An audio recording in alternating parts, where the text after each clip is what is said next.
Welcome to our Maha Periyava களஞ்சியம் channel. இன்னைக்கு நம்ம பார்க்க போகிறது தெய்வத்தின் குரல் 5ஆம் பாகம் 3ஆம் அத்தியாயம் குருமூர்த்தியும் திரிமூர்த்திகளும். அதில் ஆச்சாரியால் அளிக்கும் ஆச்சாரிய லட்சணம்.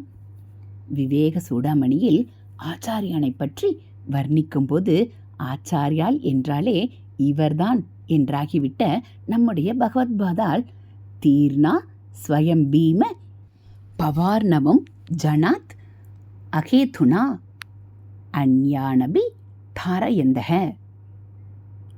என்கிறார். குரு ஸ்வயமாக இந்த பயங்கரமான சம்சார சாகரத்தை தாண்டியவராய் இருக்க வேண்டும். பீம பவார்ணவம் என்றால் பயங்கரமான சம்சார சாகரம். குருவாக இருப்பவர்கள் அதை தீர்ணா தாண்டி இருப்பவர்கள் இப்படி இருந்து கொண்டு அந்யான் அபி மற்றவர்களையும் தாரயந்த தாண்டுவிப்பவர்களாக இருக்கிறார்கள் என்று ஆச்சாரியால் மொட்டையாக சொல்லி நிறுத்தி இருக்கவில்லை. குருமார்கள் என்ன மாதிரி இதை செய்கிறார்கள் என்பதை ஸ்லோகத்தின் முன்பாதியில் ரொம்பவும் அழகாக சொல்லியிருக்கிறார். நான் சொன்னது பின்பாதி. முன்பாதி சாந்தா மகாந்தோ நிவசந்தி சந்தோ வசந்தவள் லோகஹிதம் ஷரந்தக. சொல்லழகோடு பொருளழகும் கூடிய வாக்கு. குருவுக்கு அநேக அடைமொழிகள் கொடுத்திருக்கிறார். சாந்தா பரம சாந்தர்கள், மகாந்த மகான்களாக இருப்பவர்கள், சந்த சாதுக்கள். அப்புறம் வருகிறது தான் ரொம்பவும் அழகானது. ஆச்சாரியாலின் பக்குவமான கவியுள்ளத்தை காட்டுவது. வசந்த வல்லோகஹிதம் சரந்த வசந்தவத் வசந்த காலத்தைப் போல லோகஹிதம் உலக நலனை சரந்த ஆற்றுகிறவர்கள். வசந்த காலம் வந்ததென்றால் லோகமெல்லாம் பச்சை பச்சென்றாகி விடுகிறது. அதுவரைக்கும் பனியில் உலகம் நடுங்கி கொண்டிருந்தது. இலையுதிர் காலம் என்றும் மரத்தையெல்லாம் வழித்துவிட்டு பார்த்தாலே என்னவோ மாதிரி இருந்தது. வசந்த காலம் வந்ததோ இல்லையோ கிளு கிளு கிளு என்று எங்கே பார்த்தாலும் துளிர் விட்டு விடுகிறது. நடுக்கும் குளிர் போய் கொழுத்தும் வெயிலாகவும் இல்லாமல் சீதோஷ்ணம் ஹிதமாக ஆகிறது. ஒரே மல்லிப்பூவும் மாம்பழமுமாக வாசனை தூக்குகிறது. ஆனாலும் வசந்தம் என்று ஒன்று கண்ணுக்கு தெரிகிறதோ இல்லை. தன்னை அடையாளம் கூட காட்டிக்கொள்ளாமல் அப்படியொரு அகங்கார லேசமே இல்லாமல் இத்தனை நல்லதை பண்ணிவிடுகிறது. குருவும் இப்படித்தான். அகங்கார லேசமும் இல்லாதவர். ஆனால் அடையாளம் காட்டிக்கொள்கிறாரே என்றால் அதுவும் நம்முடைய நிமித்தமாகத்தான். நமக்கு ஈஸ்வரனை அடையாளம் தெரியவில்லையே என்று தவித்து கொண்டிருக்கும் போது அவனே நம் பொருட்டு தன்னுடைய அடையாளமாக அனுப்பி வைப்பவர்தான். குரு என்பவராயிருக்க அவர் அடையாளம் காட்டிக்கொள்கிறாரே என்று கேட்டால் அர்த்தமில்லை. ஆனால் நானாக்கும் பண்ணுகிறேன் என்று பெருமைப்படுவதற்காக அவர் தம்மை தெரிவித்துக் கொள்ளவில்லை. நமக்கு அடையாளம் தேவை என்பதற்காகவே காட்டுகிறார். அவர் வாஸ்தவத்தில் அடையாளமில்லாத பிரம்மவஸ்து, நிர்லிங்கம் என்பார்கள். அது லிங்கம் என்றால் அடையாளம். குருதான் இப்படி பண்ணுகிறார் என்று அடையாளம் தெரியாமலேயும் அநேக நல்லதுகள் நமக்கு அவை பாட்டுக்கு நடக்கிறார் போலவே நடப்பதுண்டு. சட்டென்று ஒரு நாள் இது எப்படி நடந்தது, இதனாலா அதனாலா அப்படித்தான் தோன்றிற்று. ஆனால் இது அது எல்லாம் எப்படி இவ்வளவு சீராக சேர்ந்து நமக்கு சாதகமாக காரியத்தை நடத்தி கொடுத்தது? அதெல்லாம் இல்லை, குரு கிருபைதான். சூக்ஷமமாக இப்படி எல்லாவற்றையும் சேர்த்து வைத்திருக்கிறது என்று மனசுக்கு பளிச்சென்று தெரியும். வசந்தத்துக்கும் குருவுக்கும் இவை எல்லாவற்றையும் விட சிறப்பான ஒற்றுமையை ஆச்சாரியாலின் ஸ்லோகத்தில் சொல்லியிருப்பதை இதுவரை நான் சொல்லவில்லை. ஒரு சின்ன வார்த்தை 4 எழுத்தில் போட்டு அதை ஆச்சாரியால் சொல்லியிருக்கிறார். அகேதுனா என்பதுதான் அந்த வார்த்தை. தீர்ணா ஸ்வயம் பீம பவார்ணவம் ஜனாத் அகேதுனா அன்யானபி தாரயந்தக என்று போட்டிருக்கிறார். அகேதுனா என்றால் காரணம் இல்லாமல், காரணமே இல்லாமல் வசந்த காலத்தைப் போல் குரு அருள் பண்ணிக்கொண்டு லோகத்தில் இருந்து வருகிறார். நிவசந்தி இருக்கிறார்கள், வசித்து வருகிறார்கள். ஆச்சாரிய புருஷர்கள் சாந்தர்களாக, மகான்களாக, சாதுக்களாக பயங்கரமான பவசாகரத்தை தாண்டியவர்களாக, தாங்கள் தாண்டியதோடு பிறரையும் தாண்டுவிப்பவர்களாக வசந்த காலத்தைப் போல் ஒரு காரணமும் இல்லாமல் அகேதுனா உலக நலனை செய்து கொண்டு இருக்கிறார்கள் என்று ஸ்லோகம் சொல்கிறது. இப்படி அவர்கள் அனுகிரகிப்பதற்கு எந்த காரணமும் இல்லை. எதற்காக அனுகிரகிக்கணும்? ராப்பகல் உபதேசம் பண்ணணும், ஊர்ஜனங்களை கட்டிக்கொண்டு மாரடிக்கணும், ஊரூராக சுற்றணும். நமக்கு இப்படி ஒரு அனுகிரகம் பெற என்ன யோகியதை? இல்லாவிட்டால் நம்ம கிட்ட ஏதாவது அவர் கடன்பட்டிருக்கிறாரா? அனுகிரகம் பண்ணியாகணும் என்று. இதெல்லாம் போக அவருக்கு இதனாலே ஏதாவது லாபம் உண்டா? லாபம் இல்லாததோடு இல்லை. ஆத்மாராமராக விச்ராந்தியாக உட்கார்ந்திருக்கக்கூடியவர் நம்முடைய உளப்பரிசல்களை அல்லவா இழுத்து போட்டு கொண்டிருக்கிறார். ஆக நம்முடைய ஆங்கிளில் இருந்து பார்த்தாலும் சரி, அவருடைய ஆங்கிளில் இருந்து பார்த்தாலும் சரி, இப்படி குரு என்று ஒருவர் சதா சர்வதா அனுகிரகம் பண்ணி கொண்டிருப்பதற்கு காரணமே இல்லை. அகேதுனாதான் அவர் இப்படி செய்கிறார்.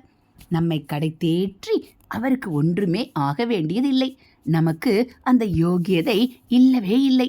ஆனால் யோகியதையும் உண்டாக்கி அப்புறம் கடை தேற்றியும் தீர்வது என்று அவர் அசராமல் பாடுபடுகிறார். வசந்தவத், வசந்தத்தை போல என்று போட்டதன் அழகு பொருத்தம் இந்த அகேதுனாவில்தான் விளக்கம் பெறுகிறது. பனியில் ஜனங்கள் எல்லாம் நடுங்கிக் கொண்டு பயிர் பச்சை எல்லாம் கருகிக் கொண்டிருந்த சமயத்தில் லோகத்தையே தளிரும் இலையும் பூவும் பழமுமாக நானாவர்ண அலங்காரம் செய்து பரமஹிதமான சீதோஷ்ணத்தை கொடுத்து கொண்டு வசந்தம் வசந்தம் என்று ஒன்று வருகிறதே, அதற்கு என்ன காரணம் சொல்ல முடியும்? ஒரு காரணமும் தெரியவில்லை. அகேதுனா, நம்மால் வசந்தத்துக்கு ஏதாவது பிரயோஜனம் உண்டோ? அப்படியே நாம் அதற்கு ஏதோ செய்ய முடியுமானால் கூட அது தன்னை அடையாளமே காட்டிக்கொள்ளாமல் அல்லவா நல்லது பண்ணி கொண்டிருக்கிறது. ஆகையால் அதை நாம் எப்படி பிடித்து நாம் செய்யக்கூடிய பிரதியை செய்வது? குரு அடையாளம் காட்டிக்கொள்கிறார் என்று சொல்லி அதற்கு காரணம் பார்த்தோம். அதே மாதிரி இங்கேயும் வசந்தத்துக்கு நாம் எதுவுமே பிரதி செய்யாத மாதிரி, செய்ய முடியாத மாதிரி குரு விஷயத்தில் இல்லையே. நம்மாலான சிறு சுற்றுசை சின்ன தொண்டு செய்யத்தானே செய்கிறோம். திரவிய ரூபத்தில் கூட காணிக்கை கொடுக்கிறோமே. குரு சுற்றுக்ஷை, குரு தட்சிணை ரொம்பவும் முக்கியம் என்று சாஸ்திரத்திலும் நிறைய சொல்லி இருக்கிறதே என்று கேட்கலாம். அவர் அடையாளம் காட்டிக்கொள்வதற்கு சொன்ன காரணத்தை தான் இங்கேயும் மறுபடி சொல்ல வேண்டி இருக்கிறது. அதாவது நம் பொருட்டாகத்தான் அவர் சுற்றுக்ஷை, தட்சிணை ஆகியவற்றை ஏற்றுக்கொள்வது. இதனாலே நமக்கு ஏற்படும் திருப்தி, நமக்கு கிடைக்கும் புண்ணிய பலன் ஆகியவற்றை உத்தேசித்துத்தான் அவர் இவற்றை ஏற்றுக்கொள்கிறாரே அன்றி அவராக இவற்றை பிரதியாக எதிர்பார்த்தோ இவற்றை நாம் செய்ய வேண்டும் என்பதற்காகவோ நமக்கு உபதேசம் முதலிய அனுக்கிரகங்களை செய்யவில்லை. காரணமின்றி வசந்தம் லோகஹிதம் செய்வது போல குருவும் செய்கிறார். தன்னை அறியாமல் ஒரு கருணை அவரிடம் சுரக்கிறது. ஈஸ்வரன் அப்படி அவரை சுரப்பிக்கச் செய்திருக்கிறான். அதனால் லோகம் நன்றாய் இருக்கட்டும் என்ற எண்ணம் அவருக்கு சதா காலமும் மனப்பூர்வமாக ஏற்பட்டு ஹிதத்தை செய்து கொண்டிருக்கிறார். இதிலே முடிவாக அவர் செய்வது பீம பவார்ணவம் ஜனாத் தாரயந்த என்றபடி மக்களை பவக்கடலிலிருந்து கடத்துவிப்பது. அதை இவரால் எப்படி செய்ய முடிகிறதென்றால் இவர் தம்மளவில் அப்படி கடந்தவர். அதனால்தான் ஸ்வயம் தீர்ண, தாம் கடந்தவர். அந்த பலத்தினாலேயே அஞ்ஞான், பிறரை தாரையந்த, கடத்துவிப்பவர். உபதேச சாகஸ்ரீ என்பதாக 1000 உபதேச மொழிகள் கொண்ட ஒரு நூல் ஆச்சாரியால் அனுகிரகித்திருக்கிறார். ஆச்சாரியால் என்றால் உடனே 190 பேர் பஜகோவிந்தம் என்று நினைத்துக் கொள்வார்கள். அடுத்தபடியாக சௌந்தரிய லகரி பிரசித்தமாய் இருக்கிறது. விவேக சூடாமணி என்ற பேர் காதில் விழுந்தால் 150 பேர் ஆச்சாரியாலை நினைத்துக் கொள்ளலாம். 110 பேருக்குத்தான் உபதேச சாகஸ்ரீ பற்றி தெரிந்திருக்கக்கூடும். அது உயர்ந்த தத்துவங்களையும் அவற்றை நடைமுறைக்கு கொண்டு வருவது எப்படி என்பதையும் சொல்கிற நூல். அதில் முன்பாகம் ப்ரோஸ், பின்பாகம் பொயட்ரி. இந்த புஸ்தகத்திலும் ஆரம்பத்திலேயே ஆச்சாரியால் இதே கடை தேற்றும் விஷயத்தை குருவின் காரியமாக சொல்லி இருக்கிறார். வித்யா சந்ததிச்ச பிராணி அனுகிரகாய பவதி நவ்ரிவ நதீம் திதீர்ஷோ. சம்பிரதாய வித்யையை பரம்பரை கிரமத்தில் உபதேசிப்பதானது ஆற்றை கடக்க விரும்புகிறவனுக்கு படகு உதவுகிற மாதிரி ஜீவ சமூகத்துக்கு உதவுகிறது, அனுகிரகிக்கிறது என்று அர்த்தம்.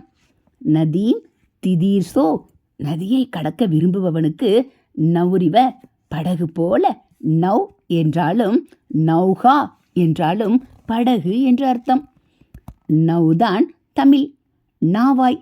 கிறிஸ்துவ வேதத்திலே பிரளயத்தில் பகவான் அருளால் நாவாயில் வைத்து ரட்சிக்கப்பட்டவனுக்கே நோவா என்று பெயர் சொல்லியிருக்கிறது.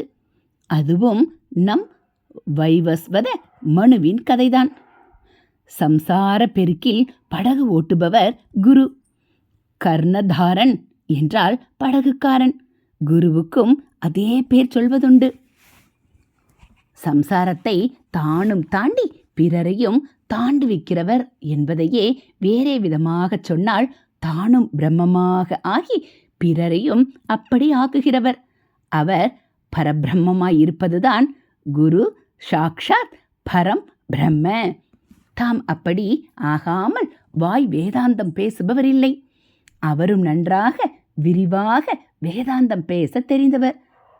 தன் சித்தாந்தத்துக்கு ஆதரவாக நன்றாக ஆர்கியூ செய்யும் பாசிட்டிவான ஊக சக்தி மாற்று சித்தாந்தத்தை நிராகரிப்பதிலும் அப்படியே வன்மையாக எதிர்வாதம் செய்யும் அபோக சக்தி, இவை இரண்டையும் சேர்த்து ஊகாபோகம் என்றும் சொல்வார்கள். குரு இந்த இரு சக்திகளும் பெற்றவர். இதையும் ஆச்சாரியால் சொல்லிவிட்டு இன்னும் அநேக லட்சணங்களையும் சொல்லிவிட்டு இதற்கெல்லாம் முத்தாய்ப்பாக அவரை பிரம்மவித் பிரம்மணி ஸ்தித என்கிறார். பிரம்மவித் என்றால் பிரம்மத்தை அறிந்தவர்.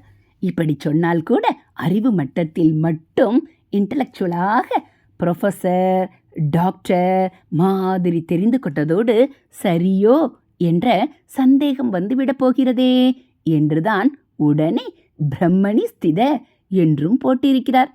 பிரம்மத்திலேயே நிலைத்து நிற்கிறவர் என்று அர்த்தம்.